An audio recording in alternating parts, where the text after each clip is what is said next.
A nossa cordial saudação a todos vocês que estão conosco neste momento, para nós meditarmos mais uma vez na Palavra de Deus, em mais um capítulo maravilhoso do Evangelho de João, o capítulo 12. Todos muito bem-vindos, que o Espírito Santo abençoe, ilumine e santifique a todos nós. Nesses estudos do Evangelho de João, nós estamos entrando na última semana de Jesus aqui na Terra, antes dele participar da última Páscoa. A festa da Páscoa toda era uma semana, então na semana anterior. Semana passada estudamos João capítulo 11, a ressurreição de Lázaro. Lázaro, irmão de Maria e Marta, de Betânia, próximo a Jerusalém. E as consequências disso, muita gente passou a crer em Jesus também por causa dessa ressurreição, mas a inveja da liderança religiosa de Jerusalém, dos sacerdotes e outros líderes, também ia aumentando, né? A fama de Jesus ia aumentando, muitos criam nele, mas também a rejeição, o ódio a Jesus. Esse ódio parece que é diretamente proporcional ao aumento da fama. Aliás, isso pode acontecer com os cristãos também. Às vezes parece que o amor a Jesus é diretamente proporcional ao ódio, né? Quanto mais nós amamos a Jesus, quanto mais nós praticamos a sua palavra, mais nós podemos ser perseguidos. E isso é bíblico, Jesus não nos prometeu coisa diferente. Se ele que era o santo e o verdadeiro Filho do homem, o Filho de Deus, foi perseguido e morto, uma vez ele disse assim, se na lenha verde fazem isso, o que será que vão fazer com a lenha seca, que queima muito mais? Lenha verde, na comparação, é ele o próprio Jesus que foi morto.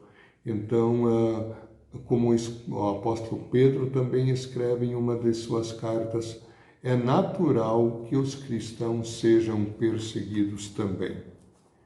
No capítulo 12, nós temos então essa série de eventos de Jesus nos últimos dias, passando pela sua entrada, chamada entrada triunfal em Jerusalém, e os primeiros momentos após essa entrada.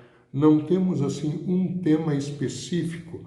Tem, segundo a nova tradução na linguagem de hoje, ela coloca 7 títulos, subtítulos, e eu acho que ela faz muito bem, né? Dividindo em 7 partes esse capítulo, mas eu diria que um tema geral que me chama a atenção é que Jesus vem ao encontro do seu povo. Como Jesus faz ainda hoje, ele vem a nós na sua palavra, neste momento ele vem a nós também, e ele vem a nós também nos santos sacramentos. No batismo ele oferece a sua graça para perdão dos pecados.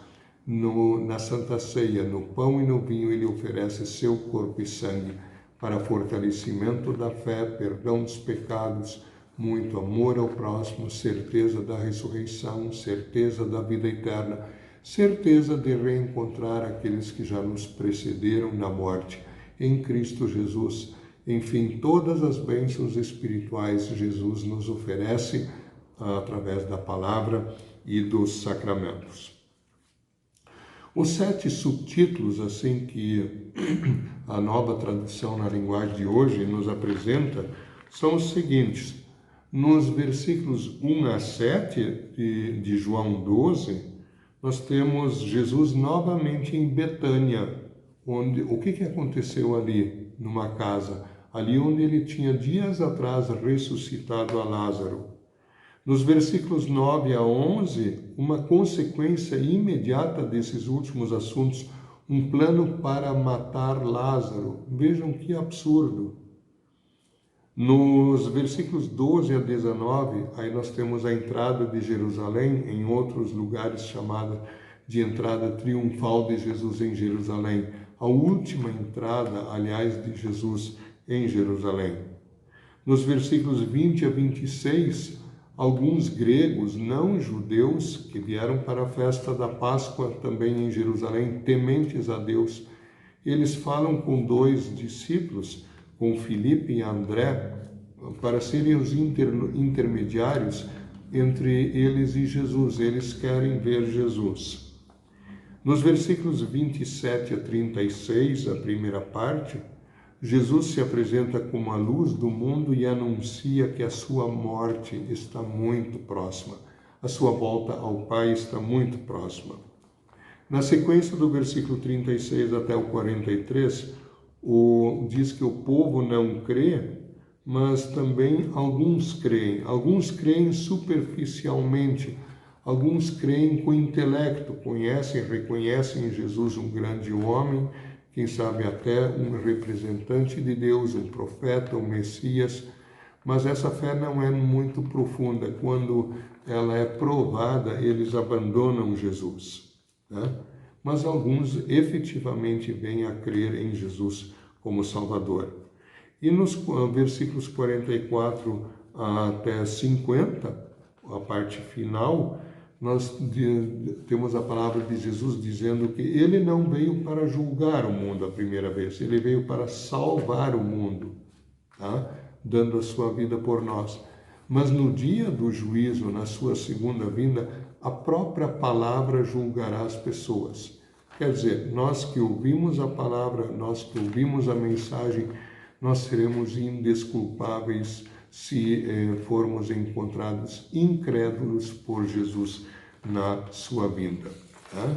Então, a própria palavra de Jesus, ela julga.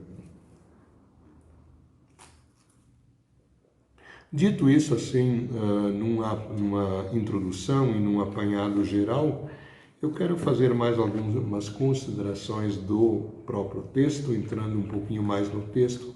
Aliás, eu recomendo a vocês sempre a leitura bíblica, pode ser em qualquer versão que vocês tiverem, até online, no celular, computador, vocês conseguem baixar a Bíblia, né? É só procurar. Eu recomendo vocês encarecidamente que leiam com fé e devoção, todo esse capítulo 12. Mas vamos a algumas considerações a mais. Jesus em Betânia. Ali, Betânia, que dias atrás ele tinha ressuscitado a Lázaro. Começa o nosso texto dizendo que 6 dias antes da Páscoa, Jesus foi ao povoado de Betânia, onde morava Lázaro, a quem ele tinha ressuscitado. Prepararam ali um jantar para Jesus, Marta ajudava a servir e Lázaro era um dos que estavam com ele à mesa. Então Maria tomou um frasco, a irmã de Marta e Lázaro, um frasco de perfume muito precioso, de nardo puro, era muito precioso mesmo, e ela abre todo esse frasco, derrama nos pés de Jesus e enxuga eles com seus cabelos. Uma posição de extrema humildade, de extrema reverência e de extremo amor.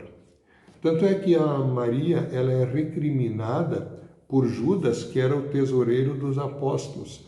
E não só tesoureiro para pagar as despesas deles, deveria ser. Mas ele também botava a mão na bolsa, na sacola, ele era ladrão. E esse Judas, com aparente piedade, diz assim: mas que coisa, por que se derrama todo um perfume tão precioso? Isso aí vale pelo menos 300 denários. Um denário é o equivalente a um dia de serviço, uma moeda de prata na época. Então, 300 dias de serviço, praticamente um ano então, de dias úteis, um ano de serviço de um trabalhador comum. Isso é muito valioso. Por que não se vendeu isso e deu aos pobres? Aparente piedade, ele era ladrão, né? Aí Jesus diz: não, deixa ela. Ela me ungiu, ela muito me ama, ela fez isso até para a minha morte. Os pobres, vocês sempre têm com vocês, a mim não, vocês não me terão para sempre. Então, o que ela fez está bem feito. Na sequência, na segunda parte, diz que, a partir do versículo 9, foi feito um plano para matar Lázaro. Sem falar que volta e meia parece que eles querem matar Jesus, né? Muitas pessoas ficaram sabendo que Jesus estava em Betânia, então foram até lá não só por causa dele, não só por causa de Jesus, mas também para ver Lázaro, o homem que ele também, para ver Lázaro, o homem que Jesus tinha ressuscitado. É a velha curiosidade humana. Então os chefes dos sacerdotes resolveram matar Lázaro também. Que absurdo, que horror! O cara estava 4 dias na sepultura, foi ressuscitado por Jesus. A liderança religiosa quer matar ele. Por quê? Pois por causa dele, muitos judeus estavam abandonando seus líderes e crendo em Jesus. Que coisa, né? Muitos abandonando a sua liderança religiosa e crendo em Jesus. Depois disso, diz que no dia seguinte, né, esse assunto anterior aconteceu num sábado, tá? O sábado antes da semana da Páscoa. No dia seguinte, quer dizer, no primeiro dia da semana da Páscoa, Jesus também vai à festa da Páscoa. O povo ouviu dizer que ele estava indo para Jerusalém. E Jesus com seus discípulos, eles vêm, então, pelo lado do Monte das Oliveiras. Jesus monta num jumentinho, filho de uma jumenta, e o povo, tanto aqueles que vêm desde Betânia, seguindo ele para entrar em Jerusalém, quanto os que ouvem da fama dele. Ele esteve dias atrás em Jerusalém, os que já estão em Jerusalém, que vão ao encontro dele. O povo estende capas como para um rei, suas mantas no chão, para ele trilhar em cima, né? E cortam folhas de palmeiras, abanam, assim se recebe um rei. E Jesus, humildemente montado num jumento, avança nesse séquito que se forma com aqueles que vinham, com os que foram ao seu encontro, todos entrando em Jerusalém, e o povo exclamando: Hosana a Deus, que Deus abençoe aquele que vem em nome do Senhor, que Deus abençoe o rei de Israel. Reis antigos em Israel montavam jumentos. Nessa época aqui, quando os romanos dominam autoridades importantes, não montavam jumentos, montavam cavalos. Uma atitude bem garbosa, montando cavalos. Então, Jesus, em extrema humildade, ele entra em Jerusalém e ele é recebido como rei. Hosana a Deus. Essa palavra Hosana a Deus, ela originalmente significa ó salva-nos, Senhor. Senhor, salva-nos. É um pedido de perdão de pecados. É um grito de pedido. Tu és aquele único que pode salvar, mas ao mesmo tempo é um grito de louvor, uma entronização, um grande louvor, como que dizendo: tu és o único que pode nos salvar, tu és o Salvador. Salva-nos, em sentido de oração, tu és o que pode salvar como louvor. Uma coisa semelhante nós temos nas liturgias da nossa igreja, quando nós temos o Kyrie eleison, Senhor, tem piedade de nós.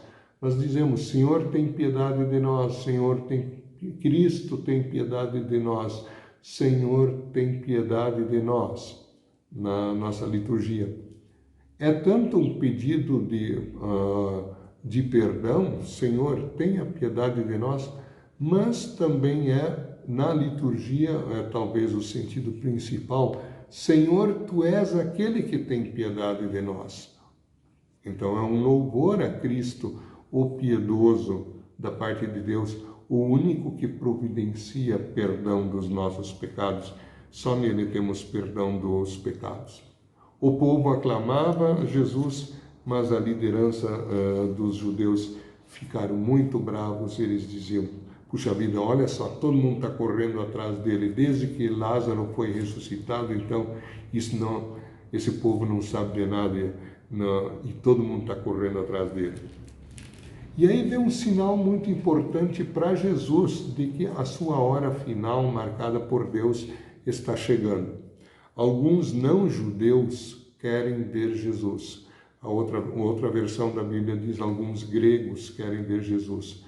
Eles procuram Filipe e André, que são de Betsaida, lá adiante do mar da Galileia, uma região de gentios, região de não-judeus.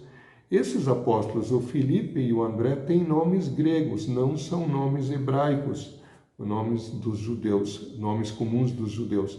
Quer dizer, eles eram gentios, não judeus, então provavelmente conhecidos deles, de repente, né, falam para eles: olha, nós viemos para a festa da Páscoa porque nós adoramos o mesmo Deus que vocês adoram. Havia, assim, naquela época, pessoas tementes a Deus fora do círculo judaico, né? Nós viemos para a festa da Páscoa, ouvimos que Jesus, o Messias, está por aqui e vocês devem ter contato com ele, nós queremos vê-lo. Quando Jesus fica sabendo disso, Jesus dá a seguinte interpretação: chegou a hora do Messias, do Filho de Deus, ser glorificado. É um sinal do Pai, porque ele é salvador de judeus e de não-judeus. Chegou a hora de Deus, não a hora marcada por homens, dele ser glorificado. A glorificação dele, por mais contraditório, por mais paradoxal que pareça, essa entronização, essa glorificação começa com a sua morte na cruz, dali a alguns dias. Chegou a hora. E é por isso que na sequência Jesus anuncia a sua morte. Ele fala claramente que ele será glorificado. Inclusive, ouve-se uma voz do Pai ali dizendo: eu já a revelei, a tua glória, eu já a revelei e a revelarei de novo. A glória de Cristo era revelada com os milagres que ele fazia através dos seus ensinos, de toda a sua pessoa. E agora a glória dele seria revelada na cruz, depois na ressurreição e na ascensão. Jesus está dizendo que ele vai morrer. As pessoas questionam: mas o Messias não terá um reino eterno, não vai viver para sempre? A nossa lei diz que o Messias vai viver para sempre. Como é que o Senhor diz que o Filho do Homem precisa ser levantado da terra? Levantado quer dizer numa cruz. Quem é esse Filho do Homem? Aí Jesus respondeu: a luz estará com vocês ainda um pouco mais. Um pouco. Ele é a luz, né? Outro lugar ele disse: eu sou a luz do mundo. Vivam a sua vida enquanto vocês têm essa luz, para que a escuridão não caia de repente sobre vocês. Quem anda na escuridão não sabe para onde vai. Escuridão, trevas do pecado. Enquanto vocês têm a luz, Jesus, creiam na luz, creiam em Jesus, para que possam viver na luz. Pois bem, diante disso, diz que muita gente não creu, e isso até diz o evangelista que é um cumprimento de uma profecia de Isaías, o Isaías que escreveu no seu livro, né? Quem creu em nossa mensagem e quem viveu que era o Senhor, quem viu que era o Senhor que estava agindo? E eles não podiam crer porque, como disse Isaías, Deus cegou os olhos deles e fechou a mente deles para que não vejam e não entendam, e não se voltem para Ele e sejam curados por Ele. Isso é um castigo de Deus, a incredulidade. Deus fechou os olhos, antes disso eles fecharam os olhos para Deus. Isso é uma advertência para nós, para não fecharmos os olhos, não taparmos nossos ouvidos ao ouvirmos a mensagem de Deus. A mensagem de que Ele castiga aquele que não se arrepende, mas nos chama ao arrependimento e por amor Ele quer perdoar a todos. E os que se voltam para Ele perdoa e dá a vida eterna. A grande intenção de Deus não é de castigo. A grande intenção com a humanidade é de amar, de amor e de dar a vida eterna. Aí diz na sequência, versículo 42, que muitos líderes judeus creram em Jesus, mas não falavam publicamente a favor dele para que os fariseus, aqueles extremados na sua religiosidade exterior, né, para que os fariseus não os expulsassem da sinagoga, da casa de oração. Eles gostavam mais de ser elogiados pelas pessoas do que ser elogiados por Deus. Havia fariseus, sim. Por exemplo, Nicodemos, que uma vez foi de noite encontrar Jesus, e Jesus falou sobre o batismo com ele, está lá em João 3, né? E esse Nicodemos, junto com José de Arimateia, que solicitaram a Pilatos, que mandaram matar Jesus, depois da morte dele solicitaram a Pilatos que eles pudessem pegar o corpo de Jesus e sepultá-lo. Aí todo mundo ficou sabendo, e eles assim estavam confessando que eles também eram seguidores de Jesus. Nicodemos e José de Arimateia, grandes líderes. Havia outros também. E aí nós chegamos à parte final, então, do texto, quando diz que as palavras de Jesus julgam. Disse Jesus bem alto, versículos 44 a 48. Quem crê em mim, crê não somente em mim, mas também naquele que me enviou. Quem me vê também aquele que me enviou. Então, no outro lugar, em João 10, ele diz, eu e o Pai somos um. Quem quer encontrar a Deus deve olhar para Cristo. É nele nós encontramos um Pai de amor, né? Eu vim ao mundo como luz para que quem crê em mim não fique na escuridão. Se alguém ouvir a minha mensagem e não a praticar, eu não o julgo, pois eu vim para salvar o mundo e não para julgá-lo. Ele voltará depois para julgar. Na sua primeira vinda, ele veio para salvar o mundo e não para condená-lo. Quem me rejeita e não aceita minha mensagem, já tem quem vai julgá-lo. As palavras que eu tenho dito serão o juiz dessa pessoa no último dia. Queridas irmãs, irmãos, todos vocês que estiveram conosco nessa noite, nós também temos a oportunidade de ler, de meditar, de ouvir essa palavra. Portanto, não vamos tapar os ouvidos, não tapar os olhos, não vamos fugir de Jesus, né? Que a palavra faça com que nós reconheçamos que é por nós que Jesus deu a sua vida na cruz para a nossa eterna salvação. Creiamos sempre neste Cristo. Amém. Convido-os para uma breve reflexão, uma oração. Querido Jesus, muito obrigado por mais esse estudo da Tua Santa Palavra.